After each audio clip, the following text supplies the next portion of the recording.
आदाब दोस्तों, हाजिर हूँ आपके सामने एक और सवाल के साथ। लिखा हुआ है बड़े ब्रैकेट के अंदर 7 और छोटे ब्रैकेट के अंदर 64 पे घात 1/3 धन 27 पे घात 1/3। छोटा कोष्टक बंद हो गया है और उस पर घात है 3। फिर बड़ा कोष्टक बंद हो गया है और उस पर घात है 1/4 का मान याद करें। इसमें 4 ऑप्शन दिए हुए हैं, तो आइए हम लोग इस सवाल को हल करते हैं। तो आप यहाँ देख रहे हैं बड़े ब्रैकेट के अंदर एक छोटा ब्रैकेट बनाया हुआ है। जब भी 2 ब्रैकेट दिए हुए हों कहीं भी, तो उसमें जो छोटा ब्रैकेट होता है उसको हम पहले हल करते हैं, उसके बाद हम बड़ा ब्रैकेट को हल करते हैं। इतना तो आप सभी जानते होंगे, मुझे उम्मीद है। यहाँ पे लिखा हुआ है छोटा ब्रैकेट के अंदर 64 पे 1/3 घात धन 27 पे 1/3 घात।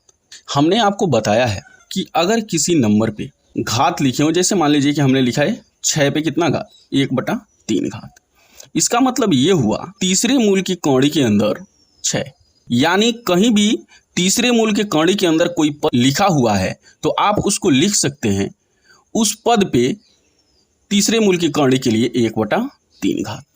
यानी यहाँ जो 64 लिखा हुआ है इसको आप लिख सकते हैं तीसरे मूल की कौड़ी के अंदर 64। यानी अब हमें इसका क्या निकाल लेना है, घनमूल निकाल लेना है, क्योंकि ये तीसरे मूल के कौड़ी के अंदर है। दूसरे मूल की कौड़ी के अंदर होता है तो हम वर्गमूल निकाल लेते हैं। तो जब हम इसका घनमूल ज्ञात करेंगे तो हम इसके खंडों के 3-3 के जोड़े बनाएंगे। तो हम लिख लेते हैं इसके खंडों को तीसरे मूल के अंदर 4 × 4 × 4, आप देख सकते हैं, ठीक है, एक जोड़ा मिला। 64 का घनमूल कितना हो गया, 4 हो गया। तो इस तरह से आपने समझा कि यहाँ पे लिखा हुआ है ब्रैकेट के अंदर 7, फिर ब्रैकेट में तीसरे मूल की कौड़ी के अंदर 64, यानी आप इसका घनमूल निकाल सकते हैं। तो जब आप इसका घनमूल निकालेंगे तो कितना मिलेगा, 4 मिलेगा। ठीक है, तो आप यहाँ पे लिख लीजिए 4। अब यहाँ पे आप देख लीजिए 27 पर भी 1/3 है, यानी 27 पे 1/3 होने का मतलब हुआ कि 27 भी तीसरे मूल की कौड़ी के अंदर बंद है। यहाँ पर भी हम गुणनखंड कर लेंगे 3 × 3 × 3, तो इसका घनमूल मिलता है कितना, 3। ठीक है, तो हम इस 3 को यहाँ लिख लेते हैं, ब्रैकेट लगा लीजिए और इस पूरे पर 3 घात है, आप यहाँ लिख लीजिए, बड़ा ब्रैकेट लगाइए और फिर इस पर है 1/4 घात, इसको आप लिख लीजिए। तो यहाँ पे लिखा है ब्रैकेट के अंदर 7। अब यहाँ पे देखेंगे ये ब्रैकेट के अंदर 4 3 7 और इस पर 3 घात और इस पूरे पर 1/4 घात।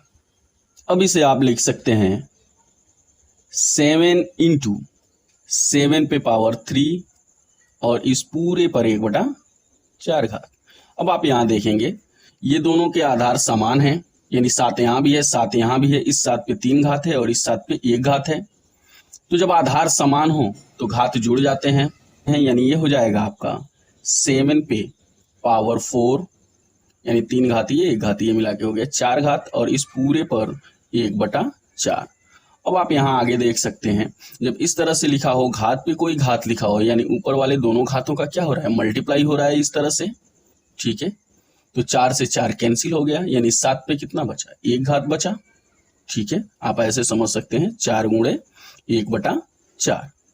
ठीक है, 4 से 4 कैंसिल हो गया, यानी 7 पे 1 घात, यानी बराबर कितना होगा, 7।